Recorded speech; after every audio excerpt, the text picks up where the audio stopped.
Hollywood to Hindi में आपका स्वागत है। आज मैं 2023 में रिलीज हुई film the last voice of the Demeter के बारे में बताने जा रही हूँ। एक कार्गो शिप रोमानिया से इंग्लैंड जा रहा था, जिसका मलबा इंग्लैंड के तट पर मिला और आगे निरीक्षण करने पर उन्हें पता चला कि जहाज पर कोई जीवित नहीं बचा है। उन्हें एक कैप्टन लॉग मिला, जिसमें कुछ दिनों पहले क्रू के लोगों की मृत्यु के कारणों का खुलासा किया गया था। लॉग में एक क्रिएचर के बारे में चेतावनी है। फिर लोग डैमेज जहाज को देखते हैं और डर के चले जाते हैं। हम कुछ हफ्ते पहले का सीन देखते हैं, जब कैप्टन एलियट और उसके साथी वोजाक डिमेटर पर इंग्लैंड जाने के लिए क्रू के सदस्यों की तलाश कर रहे थे। उन्हें जल्दी से जल्दी जहाज पर माल लादना था, इसके लिए उन्हें और लोगों की जरूरत है। उनसे क्लेमेस नाम के एक डॉक्टर ने संपर्क किया, जो पहले कैम्ब्रिज में पढ़ता था।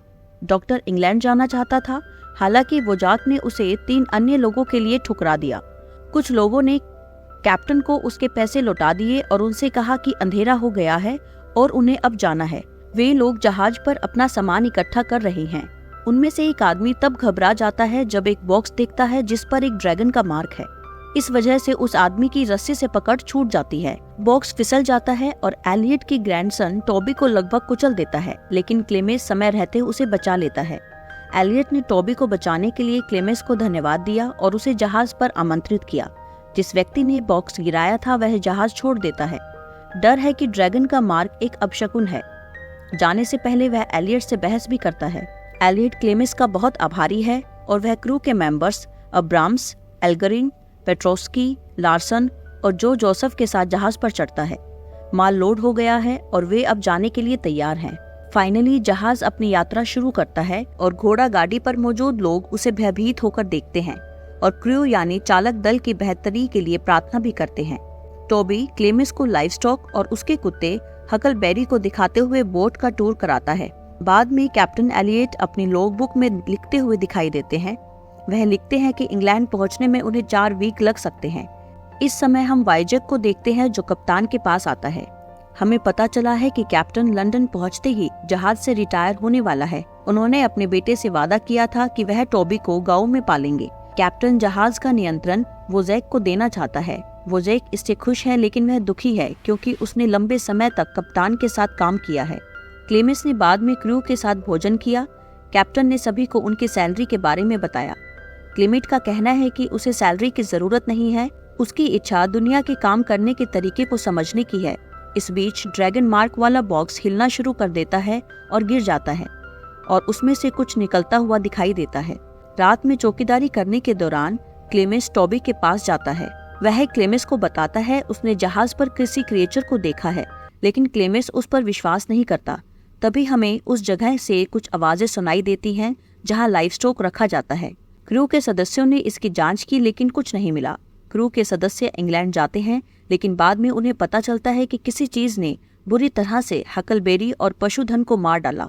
टॉबी हकलबेरी की हानि से अपसेट हो गया है क्योंकि उसे जानवरों की देखभाल का काम एलियट द्वारा सौंपा गया था, लेकिन जब लोगों ने जानवरों को पानी में फेंक दिया तो क्लेमेस ने उसे सांत्वना दी। वे सामान की जांच करते हैं और उन्हें एक महिला बुरी तरह से घायल मिलती है, जिसे एक बॉक्स में छिपाकर रखा गया था, जबकि वाइजैक सोचता है कि यह अच्छा संकेत नहीं है और बोलता है कि उन्हें उसे पानी में फेंक देना चाहिए। कैप्टन उन्हें रोकता है और क्लेमेस को महिला की देखभाल करने के लिए कहता है। क्लेमेस उसे स्थिर रखने के लिए ब्लड ट्रांसफ्यूजन कराता है, लेकिन इसमें बहुत अधिक समय लग सकता है। पेट्रोस्की क्लेमेस और महिला के बारे में अपमानजनक कमेंट्स करता है और जब क्लेमेस जवाबी कार्रवाई करने का प्रयास करता है तो लॉर्सन उस पर चाकू रख देता है।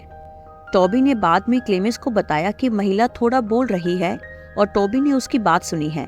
वह उसे बताता है कि उसका नाम एना है और ऐसा लगता है कि वह किसी से डरी हुई है। वह उसे यह भी कहता है कि वह एक ही शब्द दोहराती है, फीड। क्लेमेस डेक पर जाता है और जोसेफ से मिलता है। जोसेफ ने उससे कहा कि अब जहाज पर चूहों की आवाज नहीं आ रही है।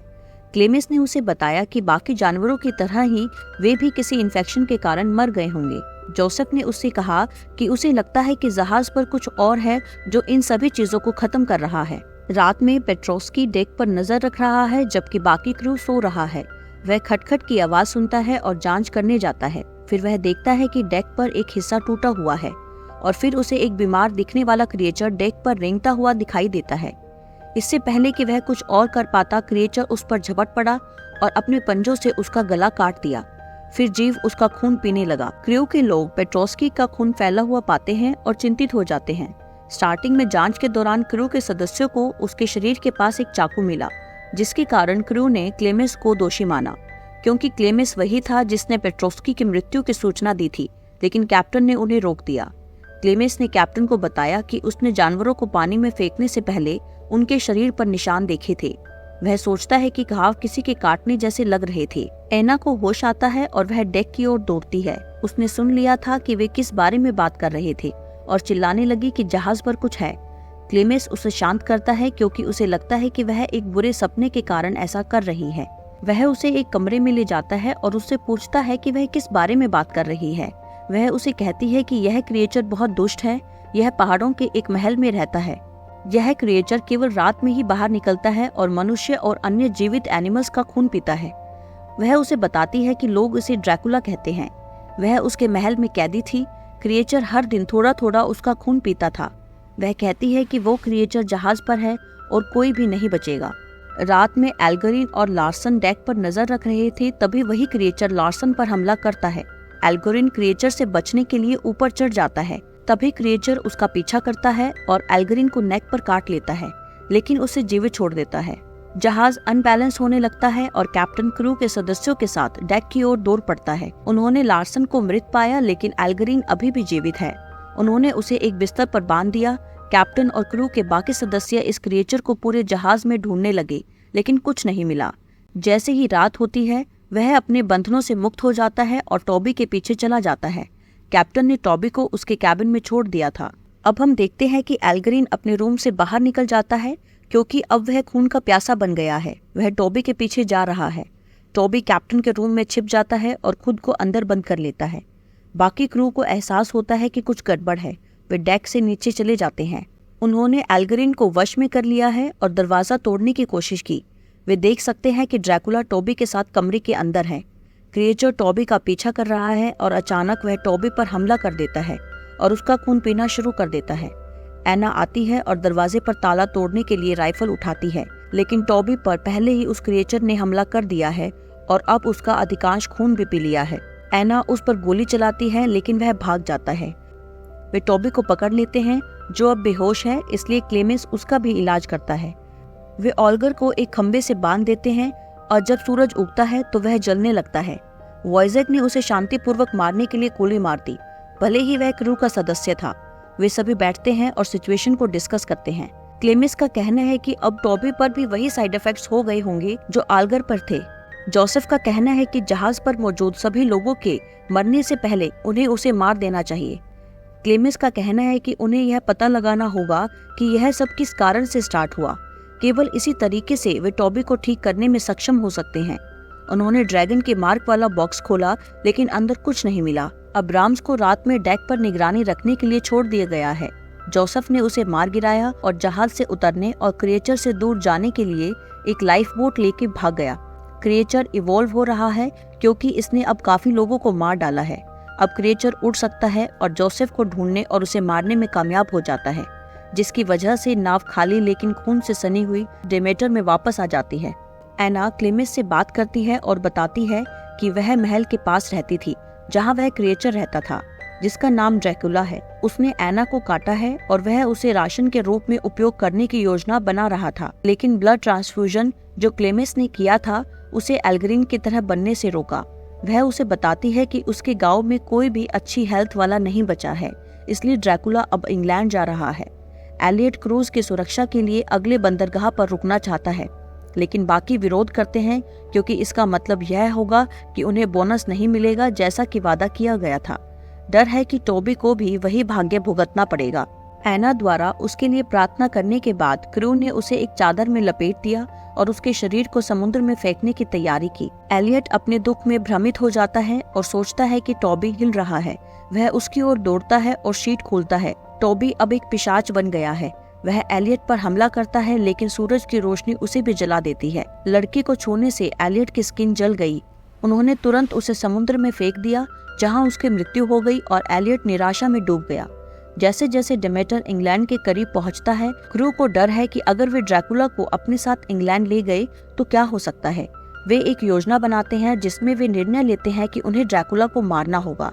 क्लेमिस ने उन्हें बताया कि ड्रैकुला को मारने का एकमात्र तरीका उसे जहाज सहित डुबो देना है। एलियट को विश्वास है कि वे टॉबी को पुनर्जीवित करने के लिए ड्रैकुला का उपयोग कर सकते हैं, लेकिन एना उससे बात करती है। क्रू ड्रैकुला को जहाज के साथ डुबाने का संकल्प करता है, भले ही वॉर्जिक ऐसा नहीं चाहता हो, क्योंकि वह दावा करता है कि जहाज उसका घर है, लेकिन वह भी सहमत हो जाता है। जैसे ही रात हुई और चालक दल ड्रैकुला के लिए तैयार हो गया, उन्होंने उसे पकड़ने के लिए कई जाल लगाए। वैम्पायर बीस्ट हमला करता है और अब्राम्स को मारता है, जबकि एलियट जहाज को डुबोने की योजना बना रहा है। जैक डेक से गिर जाता है और उसका पैर टूट जाता है। वह जहाज में छेद करने ही वाला था, लेकिन ड्रैकुला उसे मार डालता है। एलियट क्लेमिस के पीछे जाने से पहले राक्षस पर चिल्लाता है और उसे बताता है कि वह भगवान नहीं है। फिर वह ड्रैकुला से लड़ने का प्रयास करता है, लेकिन राक्षस क्लेमिस का गला पकड़ लेता है। क्लेमिस ने ड्रैकुला से कहा कि वह उससे नहीं डरता और पिशाच पहली बार बोलता है, तुम डरोगे। एना राइफल उठाती है और ड्रैकुला पर फायर करती है। ड्रैकुला पर किसी चीज का असर नहीं होता, वह उस पर हमला कर देता है। क्लेमिस ने एना को बचाने के लिए ड्रैकुला पर हमला किया, लेकिन उसे फिर से उस राक्षस ने काट लिया है। जैसे ही क्लेमिस राक्षस से लड़ता है तो एना रस्सी को काट देती है ताकि जहाज को डुबाया जा सके। वह और क्लेमिस डेमेटर से बाहर निकलते हैं क्योंकि यह इंग्लैंड में तटों से टकराता है और ड्रैकुला भाग जाता है। क्लेमिस और एना एक नाव पर तैर रही हैं। एना धीरे धीरे टॉबी की तरह एक राक्षस में बदल रही है। सुबह होती है और क्लेमिस देखता है कि सूरज उग रहा है, जिसका मतलब है कि एना भी जलकर राख हो जाएगी। वह एक और ब्लड ट्रांसफ्यूजन बनाने का सुझाव देता है। वह कहती है कि यह काम नहीं करेगा। वह उससे विदा लेती है और उससे अलग हो जाती है। जैसे ही सूरज उगने लगता है वह जलकर मर जाती है। क्लेमिस आखिरकार लंदन पहुंचता है, जबकि डेमेटर के पूरे दल के मारे जाने की सूचना है। पूरा शहर ड्रैकुला के आतंक से भर गया है। क्लेमिस उस राक्षस की तलाश के लिए पास के एक पब में जाता है जहाँ कभी ड्रैकुला रहता था, और फिर से वही खटखट की आवाज सुनाई देती है। ड्रैकुला लंदन में एक आदमी के भेष में है और उसके पास वही भेड़िया छड़ी है जिसके साथ वह आया था। क्लेमिस ड्रैकुला का पीछा करता है और कसम खाता है जब तक वह इस प्राणी को हमेशा के लिए नर्क में वापस नहीं भेज देता तब तक वह आराम नहीं करेगा। और फिल्म यही समाप्त हो जाती है। Thanks for watching. Please like, share and subscribe for more videos like this.